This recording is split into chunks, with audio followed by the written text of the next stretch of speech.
এইবাৰ কৰ্মচাৰীসকলৰ ইউপিএছ সন্দৰ্ভত ডাঙৰ আপডেট আহিছে। কৰ্মচাৰী ইউপিএছ সন্দৰ্ভত 52টাকৈ গুৰুত্বপূৰ্ণ খবৰ আহিছে, যি 52টা প্ৰশ্নৰ উত্তৰ আহি পৰিছে। সবিশেষ আপোনালোকক জনাব বিচাৰিছোঁ। ভিডিঅ'টো কিছু দীঘলীয়া হ'লেও প্ৰথমৰ পৰা শেষলৈকে চাই যাব। আটাইকেইটা প্ৰশ্নৰ উত্তৰ আপোনালোকে জানিব পাৰিব। আহক আজিৰ ভিডিঅ'টো আৰম্ভ কৰোঁ।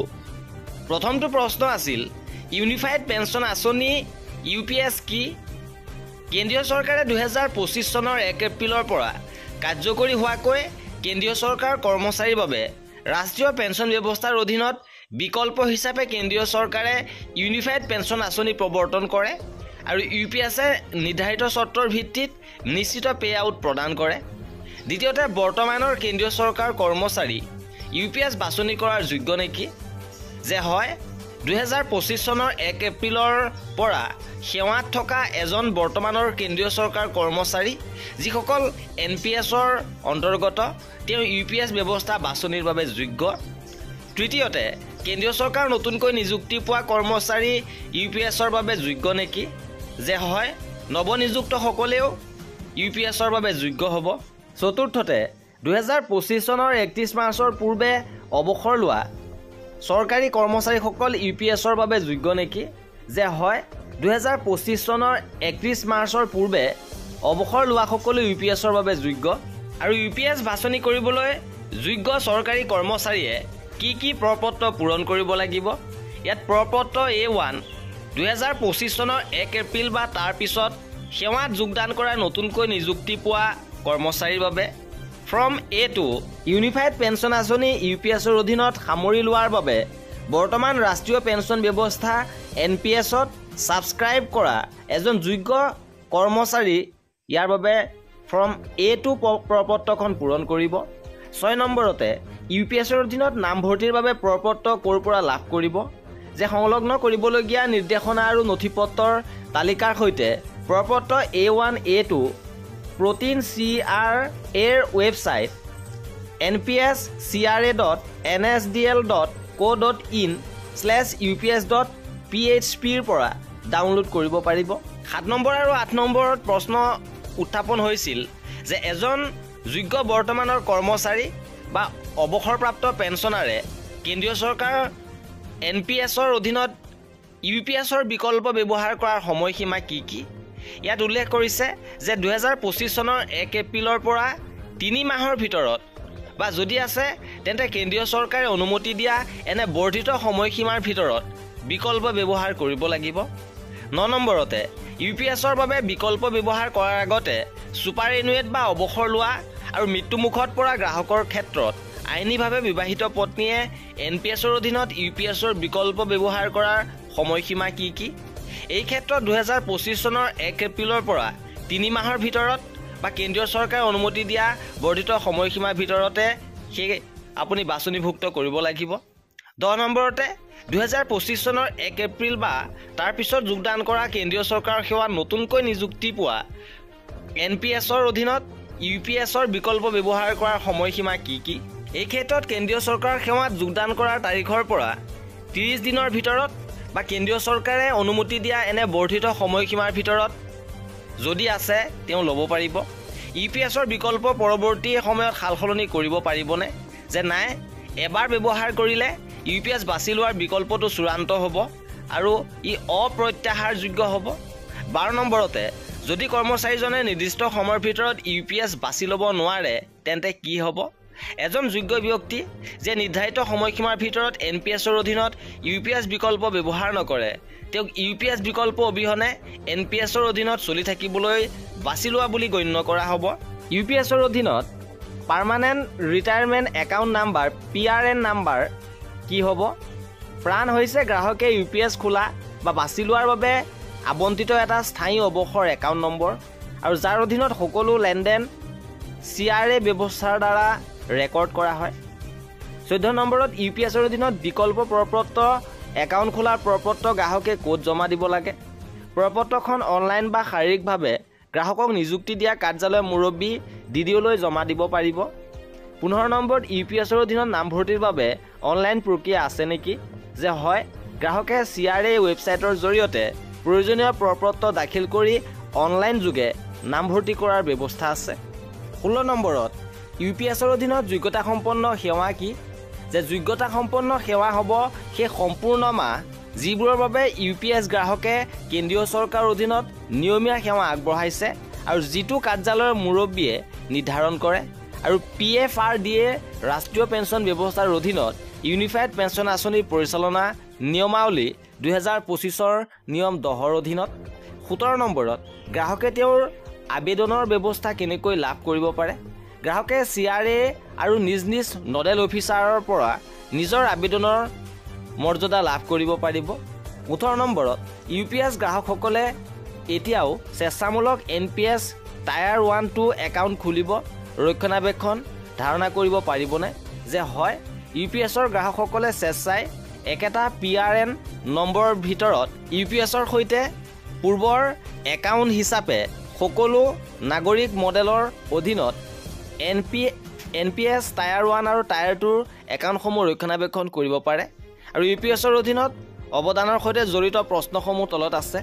19 নম্বৰটো হৈছে NPSৰ পৰা UPSলৈ প্ৰব্ৰজনৰ ক্ষেত্ৰত মোৰ বৰ্তমান কৰপাছ কি হ'ব?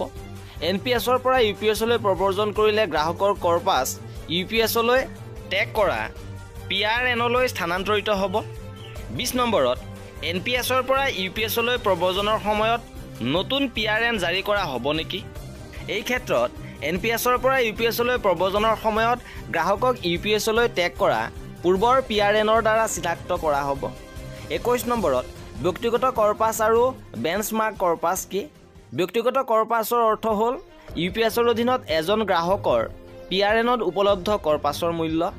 আৰু বেঞ্চমাৰ্ক কৰপাছ হৈছে ব্যক্তিগত কৰপাছৰ সৈতে তুলনাৰ বাবে CRNে গণনা কৰা এটা কাল্পনিক মান। ইয়াৰ পিছত অৱদানৰ বিনিয়োগৰ সৈতে জড়িত প্ৰশ্নসমূহ আছে। এজন কৰ্মচাৰীয়ে UPSৰ অধীনত পেঞ্চন ফাণ্ড আৰু বিনিয়োগৰ ধৰণ নিৰ্বাচন কৰিব পাৰিবনে? হয়, কৰ্মচাৰীজনে পঞ্জীয়নভুক্ত পেঞ্চন পুঁজি আৰু বিনিয়োগৰ আৰ্হিৰ পৰা বাছি ল'ব পাৰে, য'ত PFRDAৰ দ্বাৰা সংজ্ঞায়িত ডিফল্ট আৰ্হিও অন্তৰ্ভুক্ত। 23 নম্বৰত যদি কোনো কৰ্মচাৰীয়ে পেঞ্চন পুঁজি বাছি লোৱা নাই তেন্তে কি হ'ব? এনে ক্ষেত্ৰত কৰ্মচাৰীজনক PFRDAৰ দ্বাৰা নিৰ্ধাৰিত ডিফল্ট পেঞ্চন ফাণ্ড আৰু বিনিয়োগৰ আৰ্হি নিযুক্তি দিয়া হ'ব। 24 নম্বৰত অবিকল্পিত আৰ্হিৰ বাহিৰে ব্যক্তিগত কৰপাছৰ বাবে বিনিয়োগৰ পচন্দৰ বিকল্প কি কি? চৰকাৰী ছিকিউৰিটিজৰ ধনৰ 100% বিনিয়োগ কৰাৰ বিকল্প অথবা তলত দিয়া জীৱন চক্ৰ ভিত্তিক আঁচনিসমূহৰ যিকোনো এটাৰ বিকল্প। ইকুইটিৰ সৰ্বোচ্চ এক্সপ'জাৰ 25ৰ সীমা থকা কনজাৰভেটিভ লাইফ চাইকেল ফাণ্ড, লগতে ইকুইটিৰ সৰ্বোচ্চ সংস্পৰ্শৰ সীমা 50%ৰ সৈতে সময়সীমা জীৱন চক্ৰ পুঁজি। 25 নম্বৰত এটা বিত্তীয় বৰ্ষত পেঞ্চন ফাণ্ড আৰু বিনিয়োগৰ পচন্দৰ কিমানবাৰ ব্যৱহাৰ কৰিব পাৰিব? ইয়াত দুবাৰ ব্যৱহাৰ কৰিব পাৰিব। বিত্তীয় বৰ্ষৰ এবাৰ পেঞ্চন পুঁজিৰ বাছনি আৰু বিত্তীয় বৰ্ষত দুবাৰকৈ বিনিয়োগৰ পচন্দৰ বাছনি। 26 নম্বৰত গ্ৰাহকক কৰপাছৰ মূল্য আপডেটৰ বিষয়ে অৱগত কৰা হ'বনে? যে হয়, CRA সময় সময় PRN একাউণ্ট ষ্টেটমেণ্ট ব্যক্তিগত কৰপাছ আৰু বেঞ্চমাৰ্ক কৰপাছৰ সবিশেষ প্ৰদান কৰিব। ইয়াৰ পিছত UPSৰ অধীনত সুবিধাসমূহৰ সৈতে জড়িত প্ৰশ্নসমূহ। UPSৰ অধীনত নিশ্চিত পে আউট কেনেকৈ গণনা কৰা হয়? যে সম্পূৰ্ণ নিশ্চিত পে আউটৰ হাৰ হ'ব 12 মাহিলী গড় মৌলিক দৰমহাৰ 50%।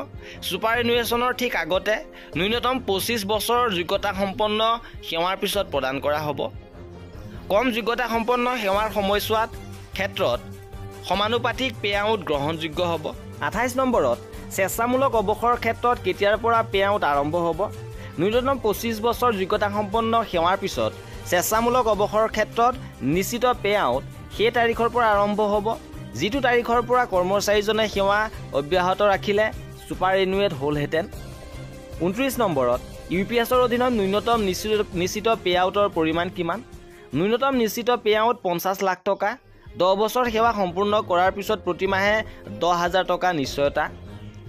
30 নম্বৰত যোগ্যতা সম্পন্ন সেৱা হ্ৰাস পোৱাৰ ক্ষেত্ৰত UPSৰ অধীনত নিশ্চিত পে আউট হ্ৰাস পাবনে? যে হয়, 10 বছৰ বা তাতকৈ অধিক কিন্তু 25 বছৰ কম যোগ্যতা সম্পন্ন সেৱাৰ সময়সীমাৰ ক্ষেত্ৰত সমানুপাতিক পে আউট প্ৰদান কৰা হ'ব। 31 নম্বৰত গ্ৰহণযোগ্য পে'আউট কি? ইমান সমানুপাতিকভাৱে হ্ৰাস কৰা নিশ্চিত পে'আউট গ্ৰহণযোগ্য পে'আউট হিচাপে প্ৰদান কৰা হ'ব যে গ্ৰহণযোগ্য পে'আউট গণনাৰ সূত্ৰটো তলত দিয়া ধৰণৰ। ইপিনে ৩২ নম্বৰত UPSৰ অধীনত ফেমিলি পে'আউট কি? গ্ৰহণযোগ্য পে'আউট বা টপ আপৰ পৰিমাণ লাভ কৰি থকা UPS গ্ৰাহকৰ মৃত্যুৰ পিছত যিজন গ্ৰাহকে গ্ৰহণযোগ্য পে'আউট বা টপ আপৰ পৰিমাণ লাভ কৰিছিল তেনে মৃত গ্ৰাহকৰ আইনীভাৱে বিবাহিত পত্নীয়ে আজীৱন মৃত্যুৰ ঠিক আগতে গ্ৰাহকে উলিওৱা গ্ৰহণযোগ্য পে'আউট বা টপ আপৰ ধনৰ পৰিমাণৰ 60% ভিতৰত পৰিয়াল পে' লাভ কৰিব। ৩৩ নম্বৰত 2025 চনৰ 31 মাৰ্চ বা তাৰ আগতে ৰাষ্ট্ৰীয় পেঞ্চন ব্যৱস্থাৰ অধীনত সামৰি লোৱা ছুপাৰ এনুৱেট বা অৱসৰপ্ৰাপ্ত কৰ্মচাৰীসকলৰ বাবে UPSৰ অধীনত কি কি সুবিধা উপলব্ধ? নিয়ম 4 আৰু নিয়ম 19ৰ অধীনত প্ৰয়োজনীয়তাসমূহ মানি চলা কৰ্মচাৰীয়ে তলত দিয়া সুবিধাসমূহ লাভ কৰিব। এককালীন ধন পৰিশোধ, ছুপাৰ এনুৱেশ্যন বা অৱসৰ তাৰিখৰ লগে লগে প্ৰদান কৰিবলগীয়া মাহিলী টপ আপৰ ধন, প্ৰযোজ্য মূল্যবোধৰ সকাহ লগতে মূল্যবৃদ্ধিৰ সকাহ লগতে ছুপাৰ এনুৱেশ্যনৰ পিছৰ মাহৰ পৰা দাবী প্ৰপত্ৰ দাখিল কৰাৰ আগৰ মাহলৈকে বিগত সময়ছোৱাৰ বাবে ওপৰৰ সুবিধাসমূহৰ সন্দৰ্ভত বকেয়া ধনৰ ওপৰত প্ৰযোজ্য ৰাজহুৱা ভৱিষ্য পুঁজিৰ হাৰ অনুসৰি সৰল সুদ। ইয়াৰ উপৰিও নিয়ম 3ৰ দফা 2 অনুসৰি বিকল্প বা দাবী দাখিল কৰাৰ শেষ তাৰিখৰ পিছৰ সময়ছোৱাৰ বাবে কোনো সুদ প্ৰদান কৰা নহ'ব। উপনিয়ম 1ৰ অধীনত নিৰ্দিষ্ট কৰা সুবিধাসমূহ NPSৰ অধীনত বাৰ্ষিকীকে ধৰি এনে কৰ্মচাৰীক লাভ কৰা বা জমা হোৱা সুবিধাসমূহৰ উপৰিও হ'ব লাগিব যদিহে NPSৰ অধীনত আহে। 34 নম্বৰত 2025 চনৰ 31 মাৰ্চ বা তাৰ আগতে ইতিমধ্যে অৱসৰ লোৱা আৰু NPSৰ অধীনত বাৰ্ষিকী লাভ কৰা কৰ্মচাৰীৰ কৰ মাহিলী টপ আপৰ ধন কেনেকৈ গণনা কৰা হ'ব? এনে কৰ্মচাৰীৰ মাহিলী টপ আপৰ পৰিমাণ লাভ কৰিব যিটো তলত দিয়া ধৰণে গণনা কৰা হ'ব। মাহেকীয়া টপ আপ, গ্ৰহণযোগ্য পে'আউট যোগ গ্ৰহণযোগ্য পে'আউটৰ ডিয়াৰনেছ ৰিলিফ বিয়োগ প্ৰতিনিধি বাৰ্ষিকীৰ পৰিমাণ। 35 নম্বৰত প্ৰতিনিধি বাৰ্ষিকীৰ হাৰ আৰু পৰিমাণ কি? 2014 চনৰ জানুৱাৰীৰ পৰা 25 চনৰ মাৰ্চ মাহলৈকে প্ৰতিনিধি বাৰ্ষিকী হাৰ PFRDA ৰাষ্ট্ৰীয় পেঞ্চন ব্যৱস্থাৰ অধীনত ইউনিফাইড পেঞ্চন আঁচনি পৰিচালনা নিয়মাৱলী 25ৰ শিডিউল 6ৰ অধীনত প্ৰদান কৰা হ'ব। 36 নম্বৰত UPSৰ অধীনত নিশ্চিত পে'আউট লাভ কৰাৰ যোগ্য কোন? নিশ্চিত পে'আউট কেৱল তলত দিয়া ক্ষেত্ৰতহে উপলব্ধ হ'ব। কোনো কৰ্মচাৰীয়ে 10 বছৰ যোগ্যতা সম্পন্ন সেৱাৰ পিছত ছুপাৰ এনুৱেশ্যন কৰাৰ ক্ষেত্ৰত ছুপাৰ এনুৱেশ্যনৰ তাৰিখৰ পৰা। দ্বিতীয়তে চৰকাৰে FR 56Jৰ বিধান অনুসৰি যিটো কেন্দ্ৰীয় অসামৰিক সেৱা শ্ৰেণীবিভাজন নিয়ন্ত্ৰণ আৰু আপিল নিয়ম 1965ৰ অধীনত শাস্তি নহয় কোনো কৰ্মচাৰীক এনে অৱসৰৰ তাৰিখৰ পৰা অৱসৰ লোৱাৰ ক্ষেত্ৰত। তৃতীয়তে ন্যূনতম যোগ্যতা সম্পন্ন সেৱাৰ সময়সীমা 25 বছৰ পিছত স্বেচ্ছামূলক অৱসৰ লোৱাৰ ক্ষেত্ৰত। 37 নম্বৰত UPSৰ অধীনত পৰিয়াল পে'আউটৰ কোনে দাবী কৰিব পাৰে? এই ক্ষেত্ৰত কেৱল মৃত UPSৰ গ্ৰাহকৰ আইনীভাৱে বিবাহিত পত্নীয়েহে দাবী কৰিব পাৰে। 38 নম্বৰত ছুপাৰ এনুৱেশ্যনৰ তাৰিখৰ পিছত বিবাহপাশত আবদ্ধ হোৱা গ্ৰাহকৰ পত্নী পৰিয়ালৰ পে'আউটৰ বাবে যোগ্য নেকি? নাই, ছুপাৰ এনুৱেশ্যনৰ তাৰিখ অনুসৰি আইনীভাৱে বিবাহিত পত্নীয়েহে পৰিয়াল পে'আউটৰ বাবে যোগ্য। 39ত UPSৰ অধীনত এককালীন ধন পৰিশোধৰ কোনো ব্যৱস্থা আছেনে সোধা হৈছে। হয়, যোগ্যতা সম্পন্ন সেৱাৰ প্ৰতিটো সম্পূৰ্ণ 6 মাহৰ সময়সীমাৰ বাবে শেষত উলিওৱা মৌলিক দৰমহাৰ 1/10 ভাগৰ সমতুল্য এককালীন ধনৰাশি প্ৰদান কৰা হয়। 40 নম্বৰত উল্লেখ কৰিছে অৱসৰৰ সময়ত UPSৰ অধীনত কোনো ধন উলিওৱাৰ কোনো বিকল্প আছেনে আৰু কিমান পৰিমাণে উলিয়াব পাৰে?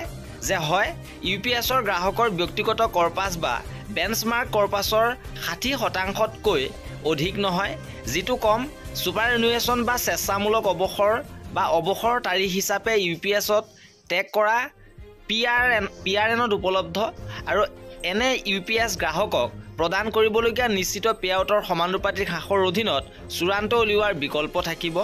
41 নম্বৰত উল্লেখ কৰিছে যে চূড়ান্ত উলিওৱাৰ শতাংশ আৰু পৰিমাণ কিমান হ'ব।